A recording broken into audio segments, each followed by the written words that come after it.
à la fin d'un match pareil? Alors, je m'attendais à beaucoup de buts, pas autant. Parce que ça peut finir à 10, 11 ou 12 à 13, vraiment. C'était très intéressant, on s'est régalé. Après, on rentrera un petit peu dans les détails plus techniques et ça, c'est autre chose. Mais oui, c'est toujours plaisant de voir 9 buts lors d'une demi-finale de Ligue des Champions. Oui. David Lortolari? Je vois beaucoup de buts dans le championnat d'Allemagne les week-ends. Mais une autre intensité. Vous aviez cru que vous étiez en Bundesliga? Non, justement, je veux insister sur la qualité du spectacle, parce que c'est un des mots-clés peut-être sur la soirée. Ce qu'on a vu ce soir, c'est encore autre chose. Parce que c'est vraiment le combat de boxe avec personne qui veut reculer, on met un genou à terre et on remet un coup à l'adversaire alors que l'adversaire ne s'y attend pas. Les éclairs de joueurs comme Kvaratskhelia ou Olysée, et à un degré peut-être encore supérieur ce soir Dias, on verra les individus après. Et on a la sensation, même s'il y a quelques petits moments dans le match où ça souffle un petit peu, les deux équipes se mettent un petit peu en retrait pendant 5-10 minutes, on a la sensation qu'on est vraiment à la limite. C'est peut-être le match de l'année, sur le score, sur le scénario, sur l'intensité, sur l'enjeu du match retour aussi, parce que rien n'est joué. Non, moi j'ai l'impression d'avoir couru un marathon. C'était vraiment 1h30 très très intense et très très passionnante à regarder.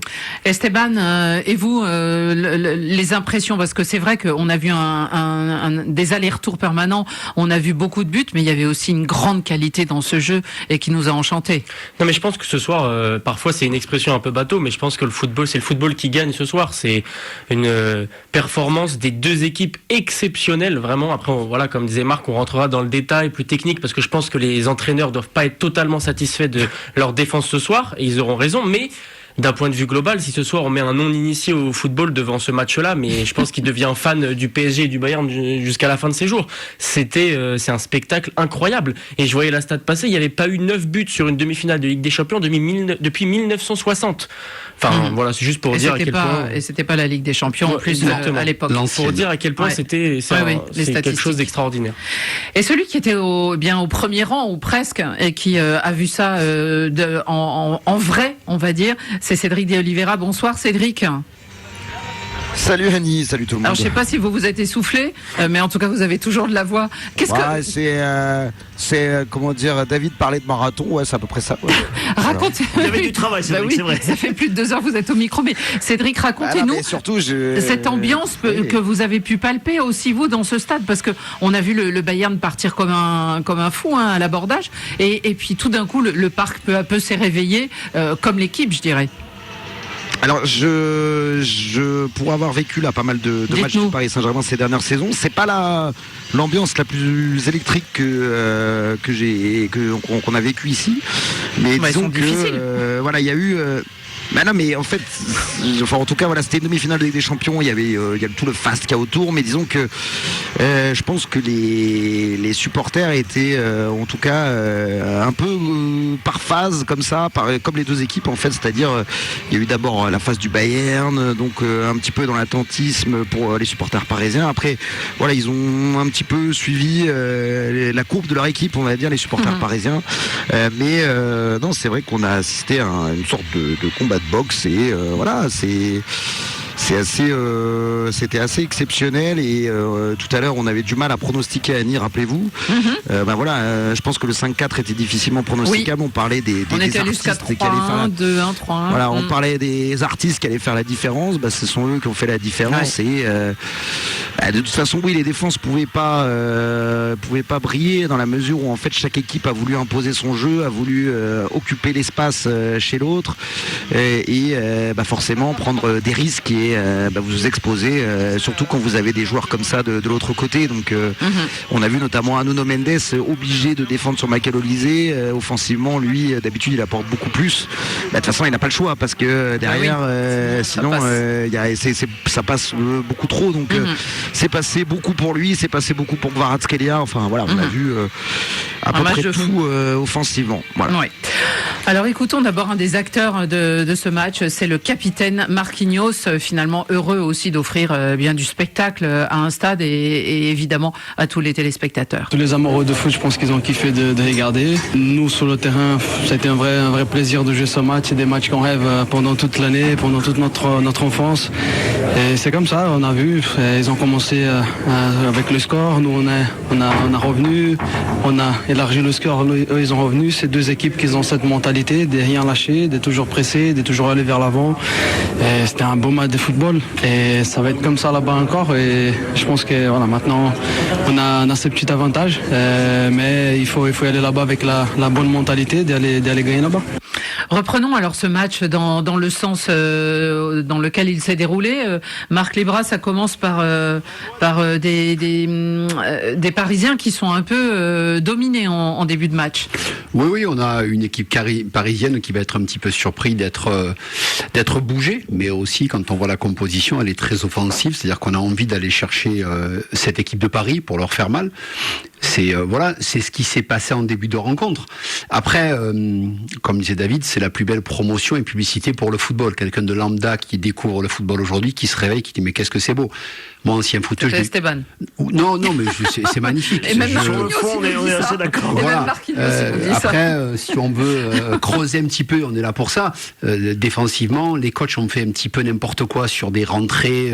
Puis défensivement, c'est pas possible. Annie, quand je vous dis qu'il peut y avoir... Est-ce que c'est des matchs de rêve pour des attaquants alors finalement? Ah, pour les attaquants? Oui, bien sûr, c'est porte ouverte. Ah, mais c'est porte ouverte. Bien sûr, c'est fantastique. Marquinhos, il est gentil. Marquinhos. C'est quand on est petit, on rêve de ça. Mais si aujourd'hui, on oublie qu'en première mi-temps, il y a un poteau, il y a une frappe repoussée, Safonov qui fait la diff. Autrement, il y a 5 ou 6. Il n'y a rien à dire. Paris passe à la mi-temps, arrive à 3-2, c'est très bien, c'est fantastique, mais défensivement, des deux côtés, Annie, on arrive à 3-2, 4-2, il continue à attaquer, il laisse 2 joueurs, 3 joueurs, Laimer qui rentre, je sais même pas pourquoi il rentre, c'est-à-dire qu'il rentre pour essayer d'aider, il est devant, il n'est pas au courant qu'il doit défendre, ça part dans son dos, côté parisien au milieu, on a pris un petit peu l'eau, on fait sortir Zahir Emery qui a été un des joueurs, on fait rentrer Ruiz, mais qui est plus dans le bon tempo. Il peut pas rentrer sur ce genre de rencontre. Il est dépassé. Vous avez vu, il a fait une faute grossière. Lui, il fait une faute grossière. Pourquoi? Frustration. Il prend l'eau. Ça arrive de partout. Parce que Ruiz, quand il a quitté le PSG en Ligue 1, mais ça joue au ballon, ils sont pas pressés. Là, ils ont pris l'eau parce qu'offensivement. Mais pour moi, défensivement, des deux côtés, on a assisté à une catastrophe. Mais vraiment. Après, comme quand on est petit, c'est un. Mais en fait, Marc, c'est pas possible. En fait, c'est pas possible. C'est pas du tout la philosophie des deux coachs. Donc forcément, c'est encore une fois la volonté d'aller chercher l'autre, d'aller encore une fois imposer. Donc le PSG, j'ai compris, d'aller mettre KO l'adversaire en fait. Ah d'accord. Donc à 5-2, on ferme pas, on continue. Excusez-moi, il y a un gros problème. 5-2, mais c'est pas possible d'arriver à prendre 2 buts. 5-2, 5-2, on continue porte ouverte. Eh ben, régalez-vous les amis, ça vous fait plaisir. Moi, c'est bien, il y a 4 buts. Il faudra voir ce que Luis Enrique dira, mais en tout cas, c'est sûr que... sur ça. Les entrées ne servent à rien. Parce qu'en sortant des joueurs hyper importants qui apportaient un plus, à 5-2, tu perds. Eh ben non. Eh ben vous savez quoi, je vais faire rentrer juste. Ouais, ben, c'est bien. Il peut y avoir 5-5, 6-4, 7-5. Pour moi, techniquement, il y a beaucoup d'erreurs des deux côtés. David Ortolari, est-ce que la bonne opération, quand on regarde ce score, effectivement, Marc Paris 5-2, c'est vrai que Paris Saint-Germain à un moment menait 2-3 buts, est-ce que la bonne opération, c'est aussi celle du Bayern Munich? Il faut qu'on refasse le film du match, mais à 3 buts d'écart, à une demi-heure de la fin, demi-finale de Ligue des Champions, en faveur du Paris Saint-Germain, à la maison. Ça, je suis Marc sur l'idée que c'est un tournant on verra la semaine prochaine le Redmi qui reste. Peut-être tout aussi échevelé. Hein. On a eu. Pour faire le film.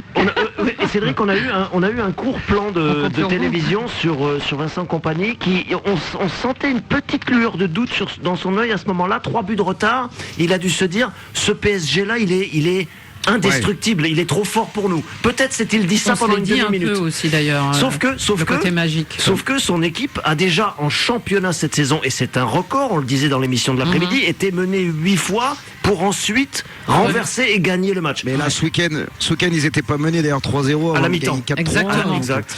Voilà, donc il y a cette capacité. C'est des équipes ultra offensives qui forcément sont vulnérables. Mais donc je vous fais le film du match. Alors donc l'ouverture du score buteur d'Harry Kane sur penalty 1-0 à la 17e minute, l'égalisation de Kvaratskhelia, 24e. Paris à ce moment-là, on se dit bon, et c'est vrai qu'ils avaient pas fait un bon début de match, donc ils arrivent. Ils ont de la chance. Ils ont du répondant. Derrière, Neves, il met une tête absolument magnifique, décroisée comme ça fait 2-1. Donc là, le Bayern, on se dit bon, ils sont gros gars à leur tour. Lisée qui fait parler son talent de partout.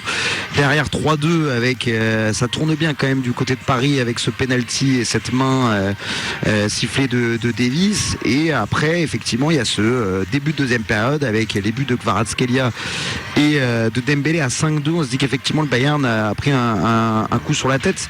Est-ce que physiquement aussi Paris n'a pas flanché derrière après toute cette débauche d'énergie pour prendre ces 5 buts d'avance et ce côté totalement offensif et encaisser derrière les buts d'Upamecano et donc le dernier de Luis Diaz.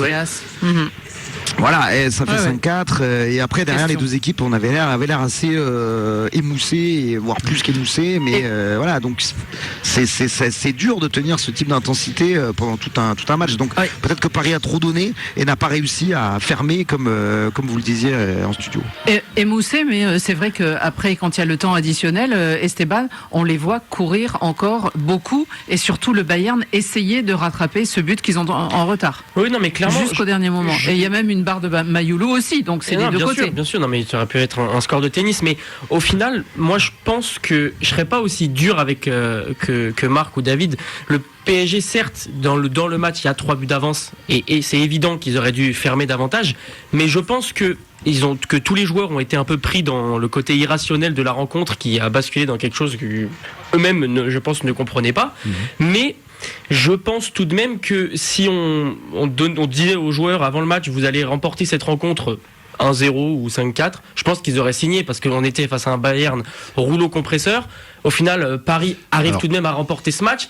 Le Bayern n'a perdu, c'est que la troisième rencontre que le Bayern perd cette saison. Enfin, c'est quand même, ça veut dire quand même quelque chose de ce PSG-là. Mais comme il y a un match aller-retour, évidemment, bien sûr. Mais je pense que quand même la bonne opération ce soir, elle est quand même du côté du PSG, même si évidemment qu'ils vont avoir des regrets.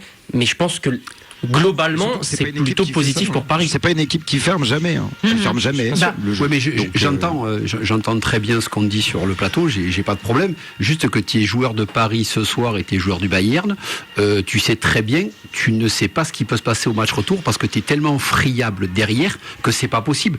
Le but de Michael Olise, il part de 30-35 mètres tout droit. Mais tout droit, c'est-à-dire que à 53 piges, je pense que je peux le tacler. Non, lui il va tout droit, il fonce, mais non, mais attendez, c'est même pas rigolo. Je suis pas d'accord avec vous. Non, mais avec certains, parce que dans les 5 premières minutes, on voit que ça va prendre l'eau partout, des deux côtés. Donc c'est pas question, ils sont fatigués, c'est que du début jusqu'à la fin, des deux côtés, ils prennent l'eau. Parce que ça joue sans frein, Marc. Oui, justement. Mais encore une fois, pour moi, c'est Paris qui est perdant parce qu'à 5-2, le frein, c'est un frein à main de voiture et tu te mets en travers, il n'y a plus rien qui passe. Ça continue jusqu'à la fin. Justement, on va écouter Ousmane Dembélé au micro de nos confrères de Canal+, qui exprime. Eh bien si, je crois que d'abord il est homme du match, alors ça le rend heureux et on va en parler. Mais surtout, on a raté une belle Ousmane Dembélé. Oui, au début, en première période. On a raté une belle. Plusieurs même, je crois. Bien sûr, oui. Nous, on avait l'impression qu'il en avait loupé plusieurs d'ici, en tout cas Cédric. Mais on va l'écouter parce que non, justement, il n'était pas si déçu. Deux grandes équipes qui attaquent, qui se posent pas de questions. C'est les demi-finales de Ligue des Champions. On sait que Bayern, c'est une grande équipe. Nous aussi, mais voilà, on est content du résultat. Même si à 5-2, on a un peu arrêté de jouer un peu à la fin. Donc voilà, ça a été un match incroyable. Maintenant, on va aller à Munich pour pouvoir encore gagner encore un autre match, et pouvoir se qualifier. Il va falloir rester concentré. Vous voyez qu'il est content quand même, Ousmane Dembélé. Mais 5-2, c'est mieux. Ah oui, il le dit quand même. Et ça, ils vont y penser, parce que vous y pensez automatiquement. Bien sûr. Mais alors, j'ai une question pour vous, messieurs. On parlait tout à l'heure de la stat de Opta, qui dit que depuis très très longtemps, il n'y avait pas eu 5 1960. buts. Mais alors, il y avait quand même, on a tous en tête le souvenir de ce match l'an dernier, de cette demi-finale Barça-Inter, où il y avait eu 3-3 à l'aller.